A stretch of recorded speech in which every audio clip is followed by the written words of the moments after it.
আসসালামু আলাইকুম রহমতুল্লাহি ওয়া বারাকাতুহু। প্রিয় বন্ধুরা, সকলেই কেমন আছেন? আশা করছি আলহামদুলিল্লাহ সকলেই খুবই ভালো আছেন।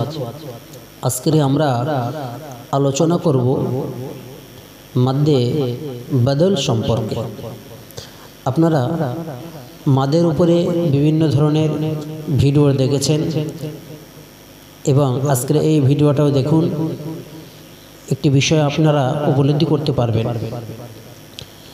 আজকের আমাদের আলোচনার বিষয় হলো মাদ্দে বদল। মাদ্দে বদল কাকে বলে এটা আমরা আগে জেনে নেব। একই শব্দে দুটি হামজা একত্রিত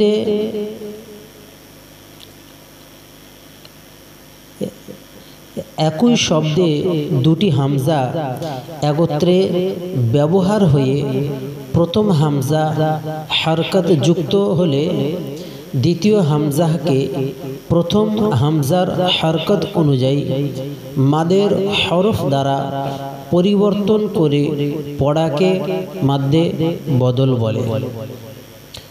আবার বলছি, একই শব্দে দুইটি হামজা একত্রে ব্যবহার হয়ে প্রথম হামজা হরকত যুক্ত হলে দ্বিতীয় হামজাকে প্রথম হামজার হরকত অনুযায়ী মাদের হরফ দ্বারা পরিবর্তন করে পড়াকে মাদ্দে বদল বলে। সংক্ষেপে বলা যায়, যে হামজার বামে তার হরকত অনুযায়ী মাদের হরফ হয় তাকে মাদ্দে বদল বলে। যে হামজার বামে তার হরকত অনুযায়ী মাদের হরফ হয় তাকে মাদ্দে বদল বলে। প্রিয় বন্ধুরা, আমরা কিছু উদাহরণ দেখে নেব। আদামা আদামা হামজা খড় জবর আ, দাল জবর দা, আদা মিম জবর মা, আদামা আদামা। তারপর আরেকটা উদাহরণ দেখুন। হামজা ওয়াও পেশ উ, তাজতি উতি, ইয়া জবর ইয়া উতিয়া উতিয়া। হামজা ইয়া জের ই, মিম আলিফ জবর মা ই মা, নুন দু পেশ নুন ঈমানুন ঈমানুন। প্রিয় বন্ধুরা, প্রথম আমরা যে আদামা শব্দটি আলোচনা করেছি, এই আদামাটা নিয়ে একটু আমরা ব্যাখ্যা করি। হামজা খাড়া জবর আ, দাল জবর দা, আদা মিম জবর মা, আদামা। আদামা আসলে এটা দামা ছিল, দামা। হামজা হামজা জবর দাল জবর দা, দা মিম জবর মা, দামা ছিল, কিন্তু এটাকে তালিল করে সন্ধি করে আরবি গ্রামার অনুযায়ী দুইটি হরফে ইল্লাতকে একত্রিত না করে আমরা একটি হরফ ইল্লাত অর্থাৎ একটি মাদের অক্ষরকে আমরা হজব করে দিলাম। এই যে দ্বিতীয় যে হামজায় সাকিন আছে বা আলিফে সাকিন আছে, এই সাকিনওয়ালা অক্ষরটাকে আমরা হজব করে দিলাম, তুলে দিলাম আরবি গ্রামার অনুযায়ী। মূলে এটা ছিল দামা, তো দুই হামজাকে একত্রিতভাবে পড়া যায় না, সেই হেতু আমরা দ্বিতীয় হামজার সাকিনওয়ালা হামজাটাকে আমরা হজব করে দিলে দামা না পড়ে এটা কি বলবো? দামা। আর এই মাদ্দাটাকে বলবো মাদ্দে বদল।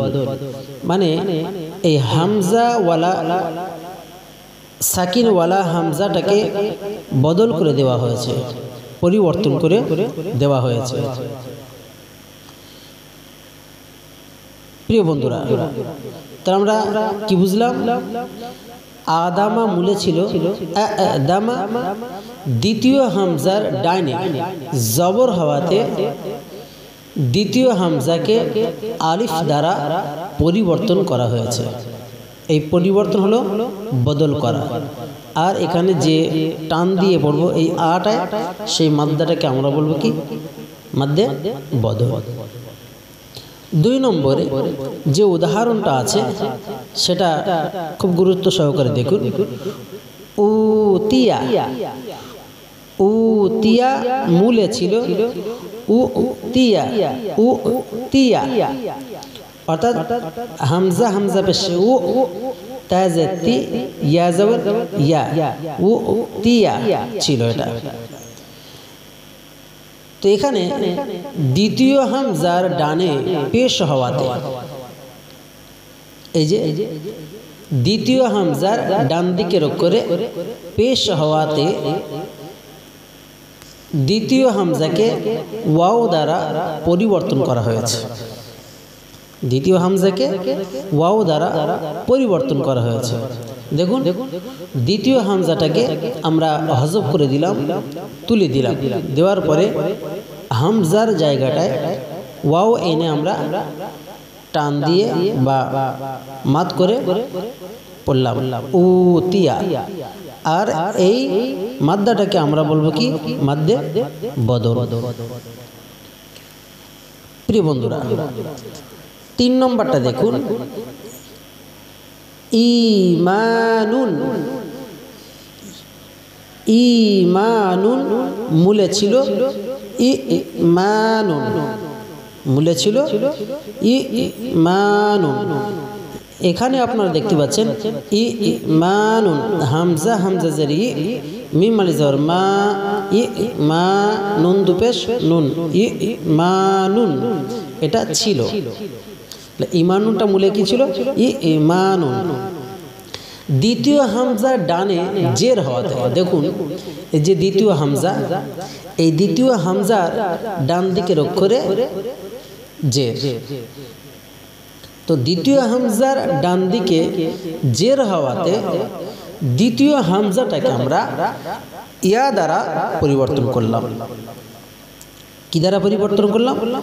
ইয়া দ্বারা। এই জন্যে দ্বিতীয় হামজাকে ইয়া দ্বারা পরিবর্তন করার, দ্বিতীয় হামজাকে ইয়া দ্বারা পরিবর্তন করার ফলে ঈমানুনটা কি হয়ে গেল? ঈমানুন। এখানে আমরা ঈমানুন, ই এটাকে আমরা যে টানবো, ইয়া মাদ্দার কারণে টান হচ্ছে। আর এই মাদ্দা, যে মাদ্দা বলবো, যে টান বলবো, সেই টানটার নাম হলো মাদ্দে বদল। প্রিয় বন্ধুরা, আমাদের মনে রাখতে হবে আদামা উতিয়া ঈমানুন, মূলত এই যে মাদগুলি, এই মাদগুলিকে বলো মাদ্দে বদল। আর এর হুকুম হলো, অর্থাৎ মাদ্দে বদলের হুকুম হলো 1 আলিফ পরিমাণ টেনে পড়তে হবে। 1 আলিফ পরিমাণ টেনে পড়তে হয় মাদ্দে বদল। প্রিয় বন্ধুরা, আজকে আমরা এই ভিডিওটির ভিতরে শিখতে পারলাম বা জানতে পারলাম মাদ্দে বদল সম্পর্কে। আজকের এই ভিডিওটি যদি আপনাদের কাছে ভালো লেগে থাকে, অবশ্যই আমাদের এই চ্যানেলটি সাবস্ক্রাইব করবেন, পাশে থাকা বেল আইকনটা প্রেস করে রাখবেন, অল নোটিফিকেশনটা অন করে রাখবেন, যাতে করে আমরা নতুন নতুন ভিডিও আপলোড করার সাথে সাথেই নোটিফিকেশনের মাধ্যমে আপনার কাছে ভিডিওটা সর্বাগ্রে পৌঁছে যাবে। আসসালামু আলাইকুম ওয়া রাহমাতুল্লাহি ওয়া বারাকাতুহু।